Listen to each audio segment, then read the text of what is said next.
Bismillahirrahmanirrahim. Assalamualaikum warahmatullahi wabarakatuh. Rabbi shrahli sadri wa yassirli amri wahlul 'uqdatam min lisani yafqahu qawli. Rabbi zidni ilman warzuqni fahman, amin ya rabbal alamin. Baiklah, perkenalkan, nama saya Madaniatul Ali.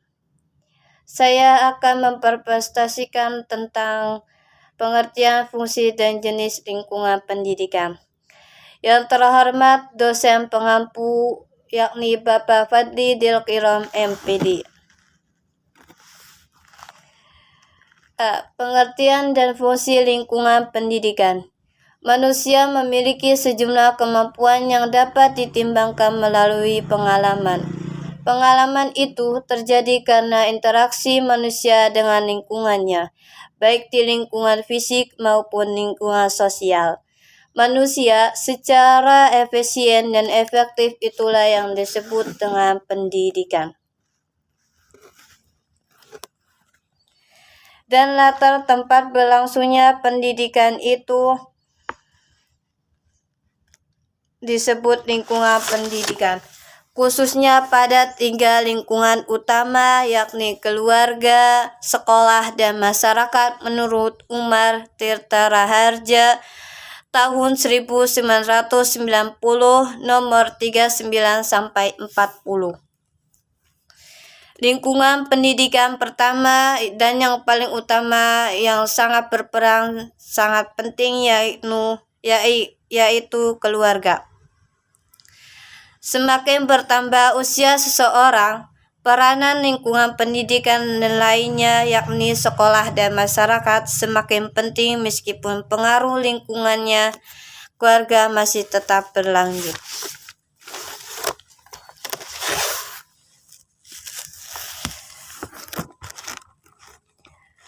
Perbedaan ciri-ciri penyelenggaraan pendidikan pada lingkungan pendidikan itu ada 3, yakni 1. Pendidikan informal. Pendidikan informal adalah pendidikan yang terjadi dalam lingkungan keluarga, berlangsung alamiah dan wajar. Sedangkan kedua, pendidikan formal.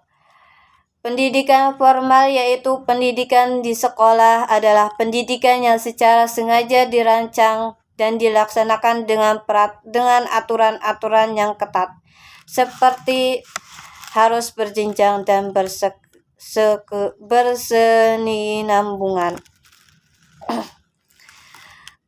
Ketiga yaitu pendidikan non-formal.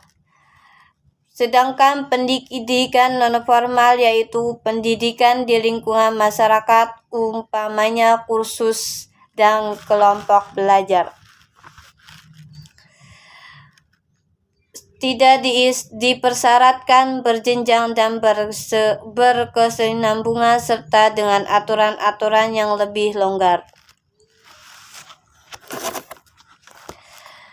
Sebagai pelaksanaan, Pasal 31 Ayat 2 dari Undang-Undang Dasar 1945 telah ditetapkan Undang-Undang Republik Indonesia Nomor 2 Tahun 1989 tentang Sikdiknas beserta peraturan pelaksanaannya yang menata kembali di pendidikan di Indonesia, termasuk lingkungan pendidikan. Sikdiknas itu membedakan 2 jalur pendidikan, yaitu jalur pendidikan sekolah. Jalur pendidikan sekolah adalah pendidikan yang diselenggarakan di sekolah melalui kegiatan belajar mengajar yang berjenjang dan bersinambungan, mulai dari pendidikan prasekolah, taman anak-anak, pendidikan dasar SD dan SLTP.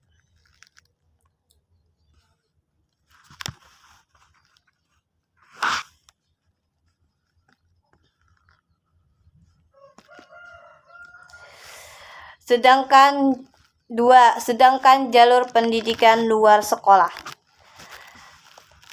merupakan pendidikan yang diselenggarakan di luar sekolah melalui kegiatan belajar mengajar yang harus berjenjang dan berkesinambungan baik dilembagakan atau tidaknya, yang meliputi pendidikan keluarga, pendidikan prasekolah seperti kelompok bermain dan penitipan anak, kursus kelompok belajar, dan sebagainya.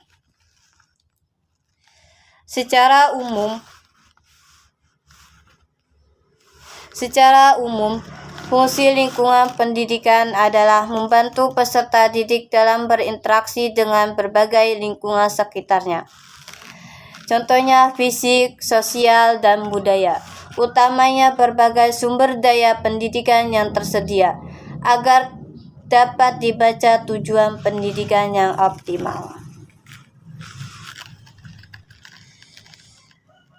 Penataan lingkungan pendidikan itu terutama dimaksudkan agar proses pendidikan dan berkembang efisien dan efektif.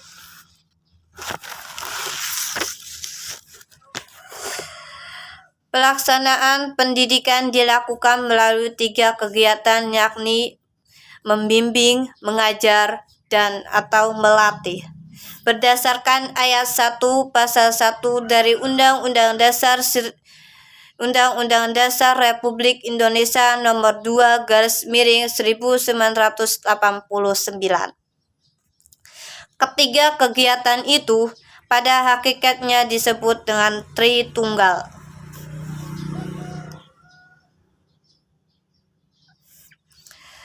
Dan ada 3 aspek tujuan pokok Tritunggal, yakni 1. Membimbing, terutama berkaitan dengan penetapan jati diri dan pribadi dari segi-segi perilaku umum. Kedua, mengajar, terutama berkaitan dengan penguasaan ilmu pengetahuan. Ketiga, melatih, terutama berkaitan dengan keterampilan dan melahirkan aspek teknologi.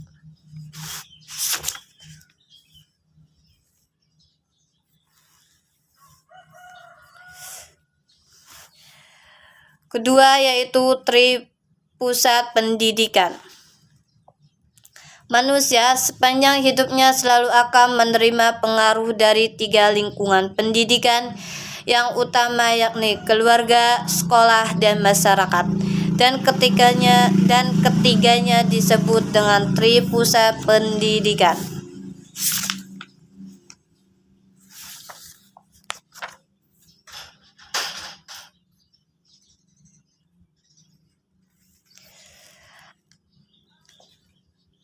Ada 2 keputusan Kongres 10 tanggal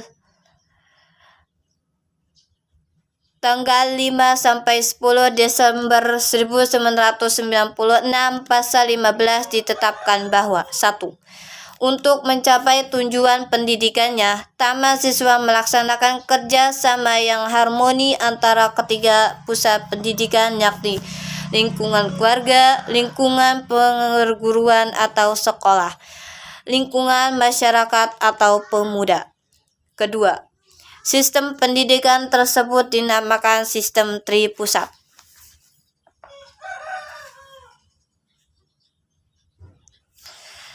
Kesatu, keluarga. Keluarga merupakan pengelompokan primer yang terdiri dari sejumlah kecil orang karena berhubungan semenda dan sedarah. Keluarga itu terdiri dari ayah, ibu, dan anak. Ibu merupakan anggota keluarga yang mula-mula paling mempengaruhi terhadap tumbuh perkembang anak, karena ibu adalah pendidikan utama untuk anak.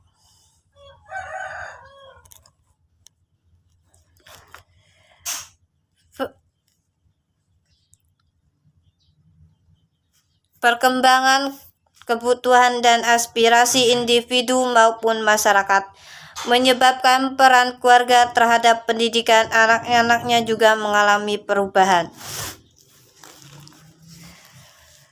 Fungsi dan peranan keluarga di samping pemerintah dan masyarakat dalam Sikdinas Indonesia tidak terbatas hanya pada pendidikan keluarga saja.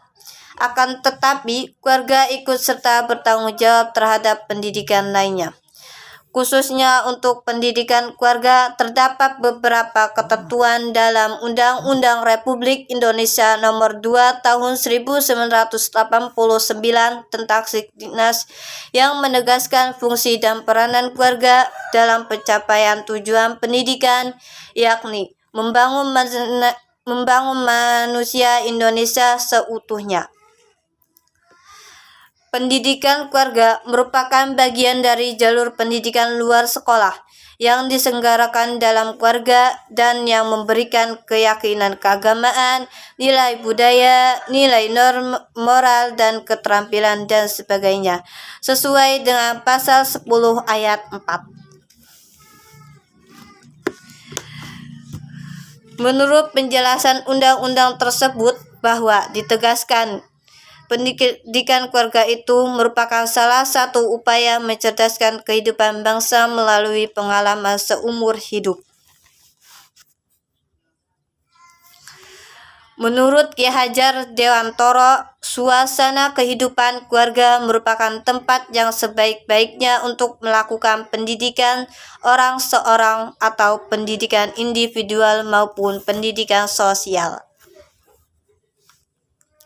Keluarga itu tempat pendidikan yang sempurna sifat dan wujudnya untuk melaksanakan pendidikan ke arah pembentukan pribadi yang utuh, tidak saja bagi anak-anak tetapi bagi para remaja pula. Pada umumnya, kewajiban ibu bapak itu sudah berjalan dengan sendirinya.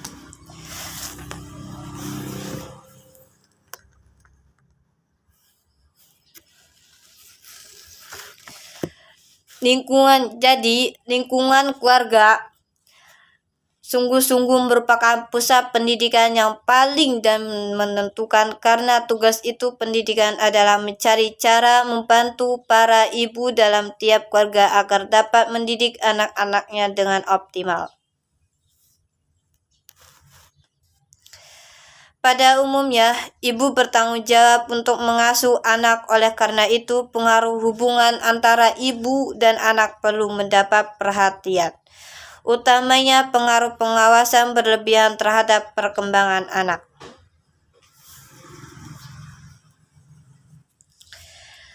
Menurut Levy, membedakan pengawasan yang berlebihan ini menjadi dua, yaitu memanjakan dan mendominasi anak.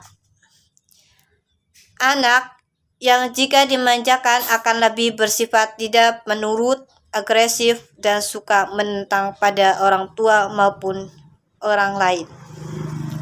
Sebaliknya, anak yang diasuh oleh ibu yang suka mendominasi akan berkembang menjadi anak yang penurut dan selalu tergantung kepada orang tua atau kurang inisiatif.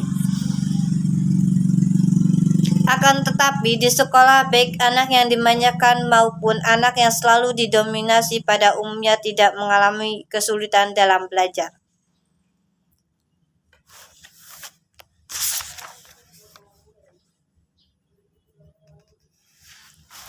Dua, sekolah. Sekolah juga merupakan dari pusat pendidikan. Sekolah merupakan sarana yang secara sengaja dirancang untuk melaksanakan pendidikan.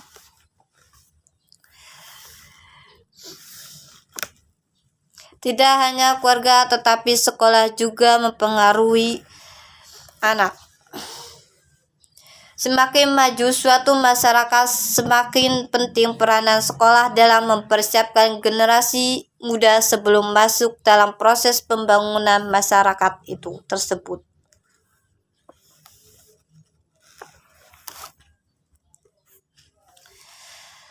Salah satu alternatif yang mungkin dilakukan di sekolah untuk melaksanakan kebijakan nasional yaitu dengan secara bertahap mengembangkan sekolah menjadi satu tempat pusat latihan atau training center manusia Indonesia di masa depan. Dengan kata lain, sekolah sebagai pusat pendidikan adalah sekolah yang mencerminkan masyarakat yang maju. Karena sekarang pemanfaatan secara optimal ilmu pengetahuan dan teknologi, tetapi tetap berpijak pada ciri keindonesiaannya. Suatu alternatif tersebut dilakukan sesuai dengan situasi dan kondisi sekolah, antara lain yaitu pengajar yang mendidik, yakni pengajaran yang secara serentak memberi peluang pencapaian tujuan instruksional bidang studi dan tujuan-tujuan umum pendidikan lainnya.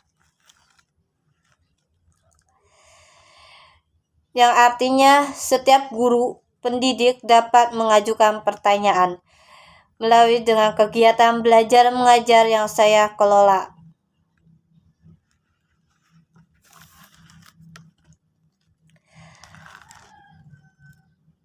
Proses belajar tersebut senogianya memberi peranan dan tanggung jawab yang selaras dan seimbang antara guru dan siswa di dalam kegiatan belajar, yakni dengan cara belajar siswa aktif atau disebut CBSA atau pendidikan keterampilan proses.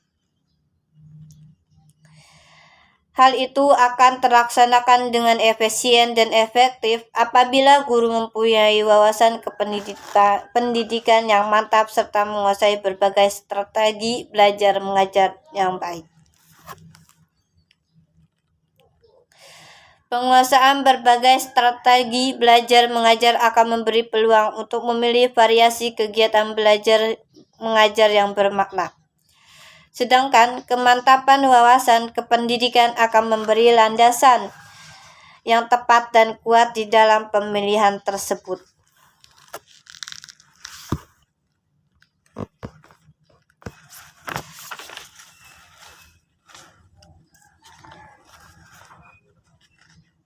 Yang kedua, peningkatan dan pemantapan pelaksanaan program pendidikan dan penyuluhan BP di sekolah agar program edukatif tidak sekadar suplemen tetapi menjadi komplemen yang setara dengan program pengajaran serta program-program lainnya di sekolah. Bidang garapan program BP adalah perkembangan pribadi peserta didik, khususnya aspek yang mencakup sikap dan perilaku atau kawasan afektif,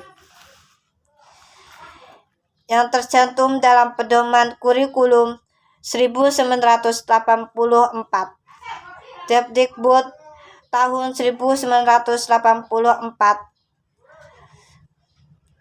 .241 dinyatakan antara lain. Pelaksanakan kegiatan BP di sekolah menitik beratkan kepada bimbingan terhadap perkembangan pribadi melalui pendekatan perorangan dan kelompok.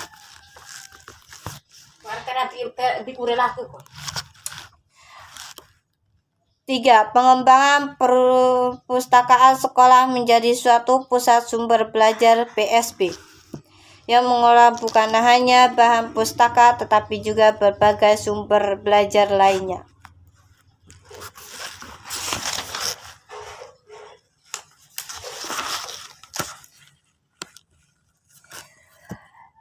Yang ketiga yaitu masyarakat. Masyarakat dan pendidikan juga dapat ditinjau dari 3 segi, yaitu masyarakat sebagai penyelenggara pendidikan, baik yang di lembaga jalur sekolah dan jalur luar sekolah, maupun yang tidak dilembagakan. Kedua, lembaga-lembaga kemasyarakatan dan kelompok sosial di masyarakat baik langsung maupun tidak langsung ikut mempunyai peran dan fungsi edukatif. Dalam masyarakat tersedia berbagai sumber belajar baik yang dirancang atau by design maupun yang dimanfaatkan atau utility. bahwa manusia dalam bekerja dan hidup sehari-hari akan selalu berupaya memperoleh manfaat dari pengalaman hidupnya itu untuk meningkatkan dirinya. Manusia berusaha mendidik dirinya sendiri dengan memanfaatkan sumber-sumber belajar yang tersedia di masyarakat dalam bekerja, bergaul, dan sebagainya.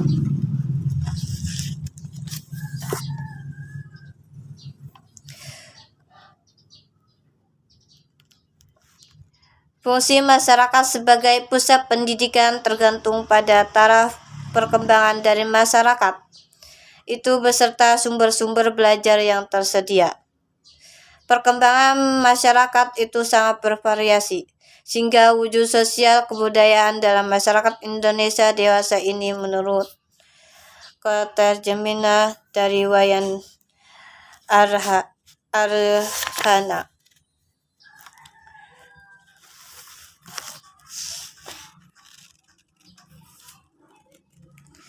Yaitu 1.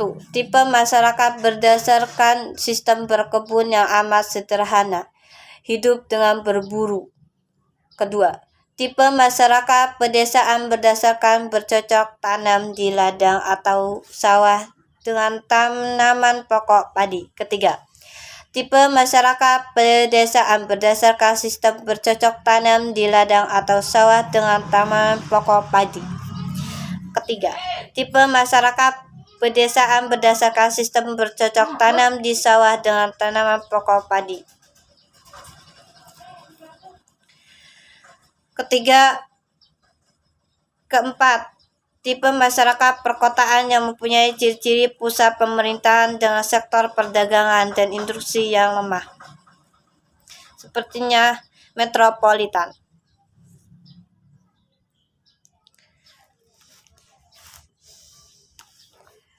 Dan adapun dampak edukatif, terdapat beberapa fungsi kelompok sebaya terhadap anggotanya. Menurut Wayan Arhana tahun 1986, modul 5-9 antara lain sebagai berikut. 1. Pengajar berhubungan dan menyesuaikan diri dengan orang lain. 2. Memperbaiki kehidupan masyarakat yang lebih luas. 3. Menguatkan sebagai nilai-nilai yang berlaku dalam kehidupan masyarakat orang dewasa. 4. Memberikan kepada anggotanya cara-cara untuk membedakan diri dari pengaruh kekuatan yang otoritas. 5. Memberikan pengetahuan yang tidak bisa diberikan oleh keluarga secara memuaskan pengetahuan mengenai cita rasa berpakaian, musik, jenis tingkah laku tertentu, dan sebagainya. 6. Memperluas cakrawala pengalaman anak sehingga ia menjadi orang yang lebih kompleks.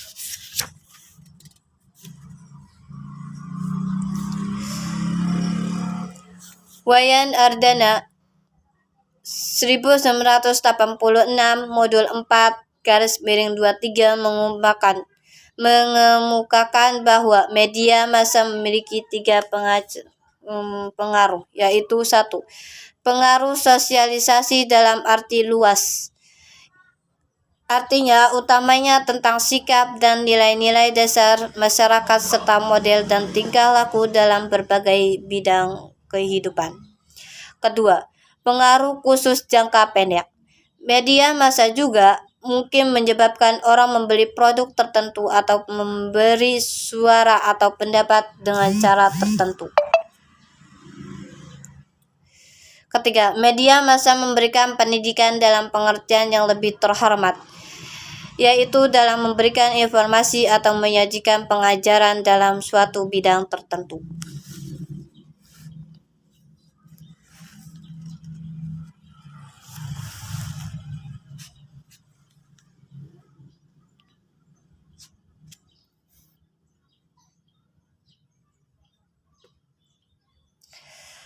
C. Pengaruh timbal baik antara pusat pendidikan terhadap perkembangan peserta didik.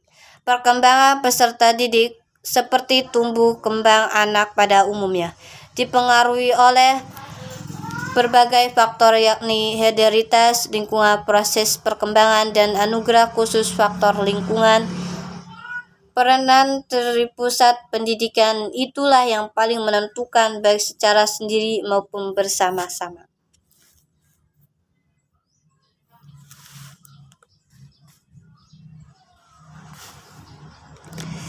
Dikaitkan dengan 3 proses kegiatan utama, yaitu membimbing, mengajar, dan melatih. Seperti yang telah dicantumkan ayat 1 pasal 1 Undang-Undang Dasar Republik Indonesia Nomor 2 Tahun 1989. Peranan ketiga tripusat pendidikan itu bervariasi. Kaitan antara tripusat pendidikan dengan 3 kegiatan pendidikan untuk mewujudkan jati diri yang mantap, penguasaan ilmu pengetahuan, dan kemahiran keterampilan.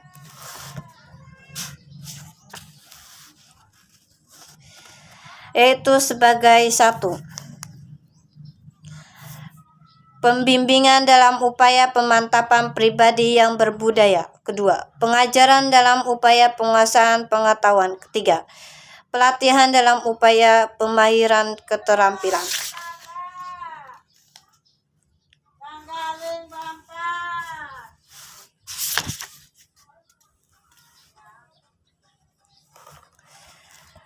Dalam petunjuk penerapan muatan lokal kurikulum SD, lampiran Kep Mendikbud nomor 04/12 Undang-Undang 1987,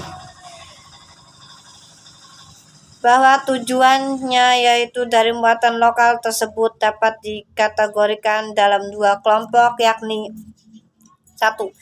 Tujuan-tujuan yang segera dapat dicapai, yakni bahan pengajaran lebih mudah diserap oleh murid. 2. Sumber belajar di daerah dapat lebih dimanfaatkan untuk kepentingan pribadi. 3. Murid dapat menerapkan pengetahuan untuk memecahkan masalah yang ditemukan di sekitarnya. 4. Murid lebih mengenal kondisi alam, lingkungan sosial, dan lingkungan budaya yang terdapat di daerahnya. Nomor 2 yaitu tujuan-tujuan yang memerlukan waktu yang relatif lama untuk mencapainya, yakni 1. Murid dapat meningkatkan pengetahuan mengenai daerahnya. 2. Murid diharapkan dapat menolong orang tuanya dan menolong dirinya sendiri dalam rangka memenuhi kebutuhan hidupnya. 3. Murid menjadi akrab dengan lingkungannya dan terhindar dari ketersaingan terhadap lingkungan sendiri. Muatan lokal kurikulum SD itu senogianya makin diperluas dan ditingkatkan agar dapat terlaksanakan dengan semestinya. Berdasarkan tujuan muatan lokal,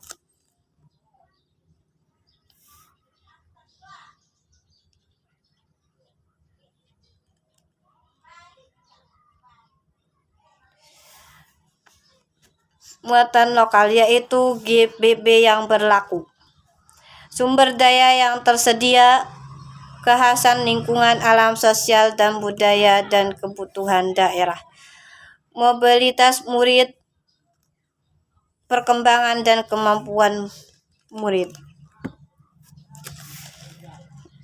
Baiklah, kesimpulannya yaitu pendidikan merupakan suatu proses yang kompleks dan melibatkan berbagai pihak, khususnya keluarga, sekolah, dan masyarakat sebagai lingkungan pendidikan yang dikenal dengan sebagai tripusat pendidikan.